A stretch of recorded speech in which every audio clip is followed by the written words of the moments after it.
Hoy en Tendencias 21 nos hemos acercado al Centro Nacional de Biotecnología, centro asociado del CSIC, para entender de primera mano cuál es la actividad investigadora de los diferentes departamentos y para conocer cuál es la aplicación de los resultados científicos en la sociedad. Hola amantes de la ciencia, estamos en el Centro Nacional de Biotecnología, más concretamente en el Departamento de Estructura de Macromoléculas, con José María Valpuesta, jefe del departamento. Buenos días, José María, ¿qué tal? Hola, buenos días. Me gustaría que comenzáramos esta entrevista hablando de, a grandes rasgos, a qué se dedica este departamento. Este departamento, los investigadores que forman parte de él, trabaja fundamentalmente la determinación de la estructura de moléculas biológicas. La estructura es una información fundamental para conocer un poco la función de esos compuestos biológicos y eventualmente transformarlos para usos fundamentales para la sociedad. A grandes rasgos, ¿cuáles son las líneas generales que desarrolláis en este departamento? Fundamentalmente tiene que ver con una serie de técnicas estructurales para la determinación de la estructura de estas moléculas biológicas, tiene que ver con la difracción de rayos X, la resonancia magnética nuclear, pero fundamentalmente, y en eso somos pioneros en España, en la microscopía electrónica aplicada a la determinación de estructuras biológicas. Todas las investigaciones que desarrolláis en este departamento, ¿cómo influyen en la sociedad? Fundamentalmente hay un componente básico de conocimiento, de adquisición de conocimiento sobre el mecanismo de funcionamiento de muchas moléculas, fundamentalmente virus. Hay un componente muy grande de trabajo en virus, pero una parte de ellas, una parte del departamento, trabaja también en buscar aplicaciones a ese conocimiento. ¿Y habéis llegado a tener contacto, por ejemplo, con hospitales que os han solicitado algún tipo de investigaciones concretas sobre algún tipo de enfermedad, por ejemplo? Sí, trabajamos fundamentalmente en una serie de enfermedades que tienen que ver con infecciones víricas y también, y veréis después un ejemplo, en la detección del gluten, de cara a que los enfermos celíacos tengan la seguridad de que puedan utilizar alimentos que no tengan gluten en su composición. Dentro de las investigaciones que desarrolláis en este departamento, ¿ha habido algún spin-off que se ha creado con el desarrollo de algunas investigaciones? Sí, al menos se han creado dos compañías, una llamada Inbiosis, que tiene que ver con el desarrollo de técnicas de detección de gluten para alimentos de tratamiento de celíacos, y otra compañía, Integromics, que ha desarrollado software para una serie de cosas que tienen el procesamiento de imagen. Esta última más ha sido muy exitosa en el pasado y ahora mismo también lo es, sí. Y luego, ¿hay empresas grandes que vienen a haceros cierto tipo de consultas, que os solicitan algún tipo de servicios? Sí, hay unas cuantas que vienen aquí a hacer, por ejemplo, análisis de detección de gluten, porque somos una referencia nacional en este asunto. ¿Y hay algún otro tipo de servicios que hayáis aportado a...? El departamento cubre una serie de servicios de microscopía electrónica, de difracción de rayos X, de resonancia magnética nuclear, y hay empresas que vienen aquí y hospitales que vienen a hacer esos análisis al departamento, sí. Vale, muchas gracias, José María, ha sido un placer tenerte en Tendencias 21. Si te parece, vamos a ver a alguno de tus compañeros que nos concrete más otras líneas de investigación que estáis desarrollando aquí en el Centro Nacional de Biotecnología. Gracias.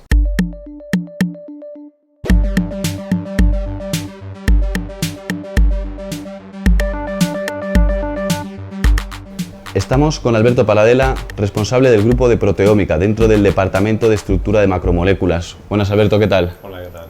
Cuéntanos un poco a grandes rasgos a qué se dedica vuestro departamento y qué líneas de investigación tenéis. Bien, nosotros en el servicio de proteómica lo que nos dedicamos es al análisis masivo de proteomas.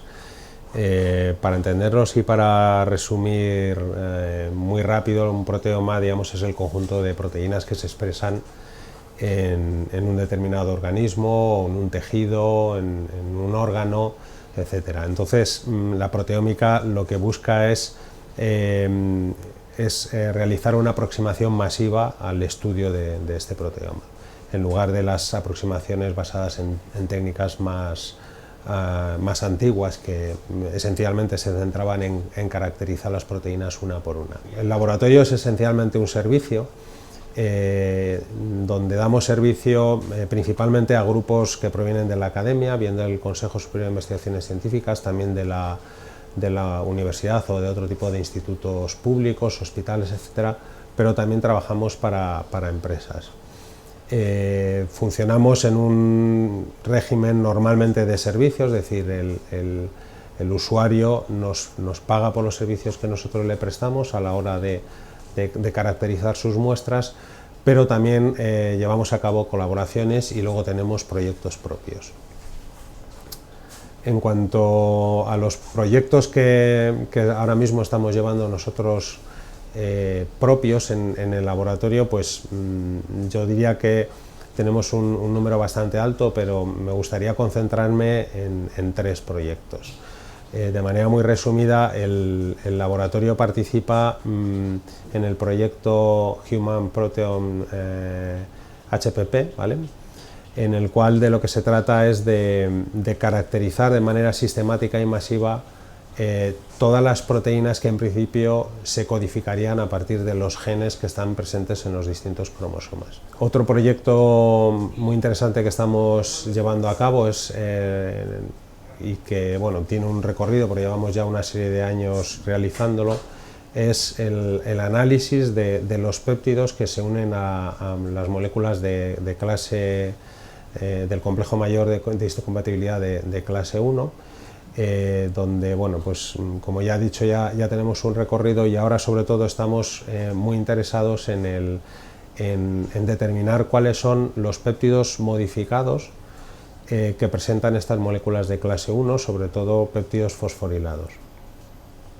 Y por último, un tema muy interesante en el que también trabajamos bastante, bien como servicio pero también como investigación, es en enfermedad celíaca, donde realizamos distintas aproximaciones experimentales, bien empleando espectrometría de masas o bien empleando test ELISA, donde bueno, sobre todo lo que tratamos es de determinar la presencia o no de prolaminas, que son las proteínas que están asociadas a la enfermedad celíaca en distintas muestras alimentarias, ¿vale?, tanto en alimentos como en bebida. Una pregunta así a nivel de los últimos años, el avance tecnológico os ha permitido llevar a cabo unas investigaciones mucho más exhaustivas, y me gustaría que nos explicaras cómo ha ido avanzando estas tecnologías y cómo habéis ido mejorando vuestras investigaciones.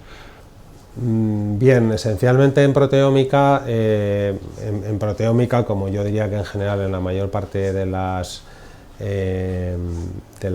técnicas analíticas que se emplean en biología y en bioquímica, en biología molecular, el aspecto instrumental es absolutamente esencial, ¿no? Incluso diría que en proteómica más, porque realmente toda la revolución que hemos vivido en los últimos 20 años, es decir, esta capacidad que tenemos actualmente para analizar identificar y cuantificar varios miles de proteínas en unas pocas horas, es debida a la mejora que ha tenido lugar en las últimas 2-3 décadas en un tipo de instrumentación muy concreta que se llaman espectrómetros de masa. Entonces, en nuestro laboratorio tenemos una dotación bastante buena, aunque uno nunca está satisfecho al 100% en cuanto a equipos de espectrometría de masas. Ahora mismo tenemos un total de 5 espectrómetros de masas, cada uno con distintas especificaciones de uso, especificaciones de resolución, sensibilidad, etcétera, etcétera. Pero vamos, en general creo que estamos bastante bien equipados en cuanto a instrumentación, y ahora mismo tenemos capacidad de abordar prácticamente cualquier tipo de problema biológico que a nivel de proteínas pues nos pueda plantear un usuario académico o privado. Vale, y una última pregunta. Tú, como responsable del grupo, ¿has visto que las investigaciones que desarrolléis ha tenido una influencia real en, por ejemplo, algún tratamiento de alguna enfermedad? Bueno, esa pregunta es complicada, porque realmente en biología las cosas van bastante despacio. Es decir, aunque uno pueda encontrar un resultado que en principio pueda ser estimulante y que podemos pensar que su aplicación puede ser útil para la sociedad, por ejemplo, estoy pensando en algún tipo de biomarcador asociado a una enfermedad, es decir, por ejemplo, una proteína que nos permita a nosotros pues, establecer un diagnóstico o un pronóstico, decir si un paciente pues, padece una determinada enfermedad o en qué estadio de la enfermedad está. Nosotros realmente, aunque hayamos encontrado un posible marcador, nosotros realmente estamos en una fase muy inicial del descubrimiento científico, de tal manera que después de ese descubrimiento, de señalar ese posible biomarcador, vendrían toda una serie de fases posteriores. Entonces, bueno, sí que han salido en los últimos años cosas interesantes que me imagino que están siendo evaluadas de manera más exhaustiva en otros laboratorios para los que trabajamos. Vale, muchas gracias, Alberto, ha sido un placer tenerte aquí en Tendencias 21. Vale, gracias a vosotros.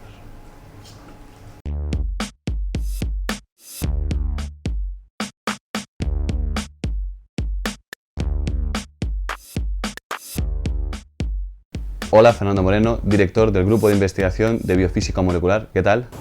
Hola, buenos días, ¿qué tal? ¿Cómo estás? ¿Qué tal? Cuéntanos un poco, a grosso modo, a qué se dedica este departamento, este grupo de investigación que tú diriges.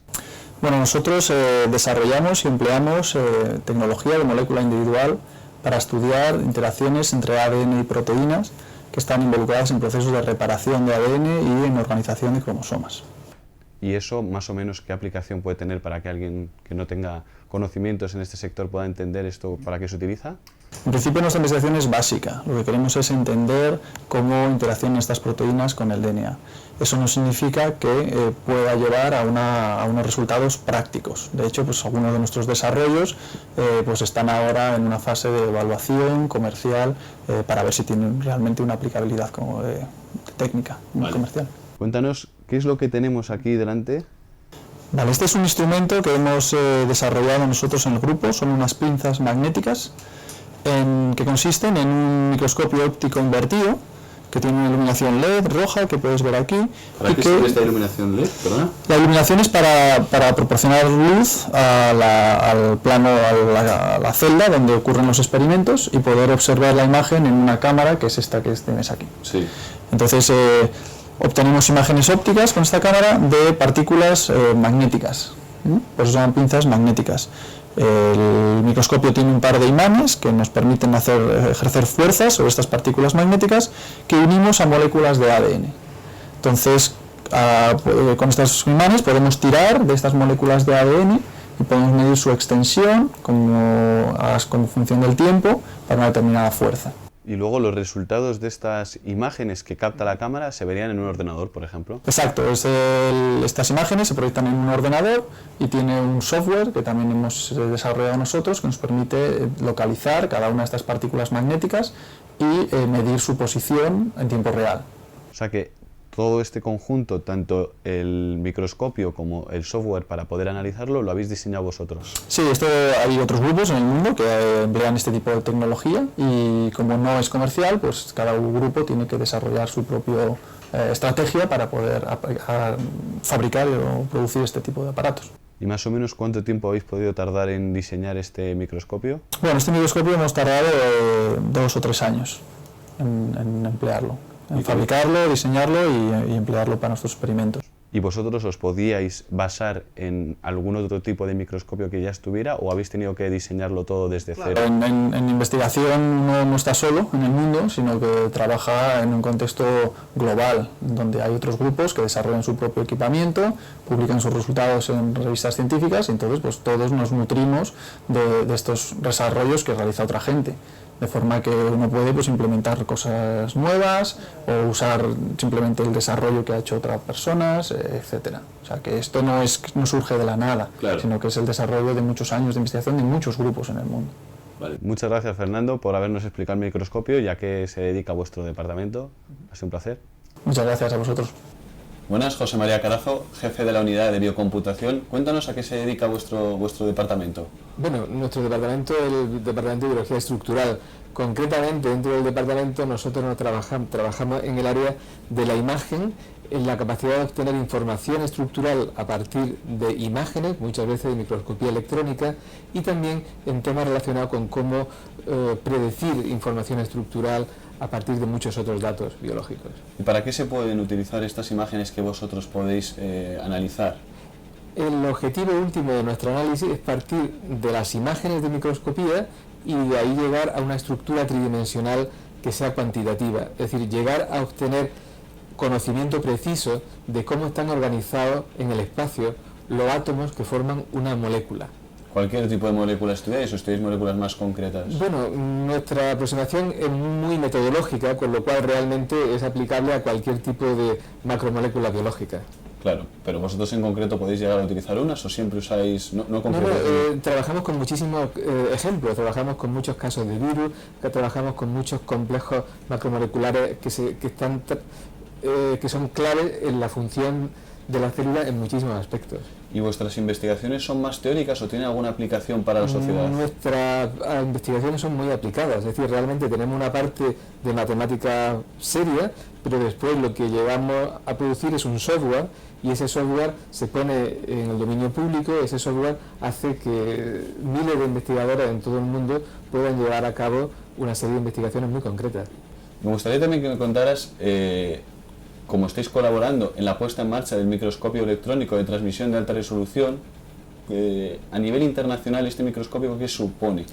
Bueno, este tipo de microscopios lo que han hecho posible es la capacidad de obtener una información estructural a nivel atómico de muchísimos tipos de complejos macromoleculares. Esto es un cambio que ha ocurrido en el campo en los últimos 2 o 3 años.